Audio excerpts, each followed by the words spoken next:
Thailand కాంబోడియాల మధ్య యుద్ధం అయితే ముదిరింది. నిన్న పొద్దున F-16 యుద్ధ విమానాలతో థాయిలాండ్ వెళ్ళి కంబోడియాలో ఉన్నటువంటి సైనిక స్థావరాల మీద దాడి చేస్తే కాంబోడియా తన దగ్గర ఉన్నటువంటి మిస్సైల్స్ ద్వారా వరుసబెట్టి థాయిలాండ్ మీద దాడి చేస్తే ఆ యుద్ధాన్ని రెచ్చగొట్టేందుకు అమెరికా తన వంతు పాత్ర పోషిస్తోంది.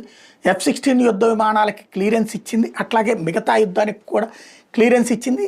ఇప్పుడు థాయిలాండ్ అవసరాన్ని దృష్టిలో పెట్టుకుని పెద్ద ఎత్తున ఆయుధాలు థాయిలాండ్కి అమ్మడానికి రెడీ అవుతుంది. దాంతో కాంబోడియాకి ఆయుధాలు అమ్మడానికి రష్యా రెడీ అవుతుంది. తద్వారా ఇద్దరి దగ్గర ఆయుధాలు సమకూరుస్తారు, వాళ్ళు డబ్బులు సంపాదించుకుంటారు యూరోప్ దేశాలు.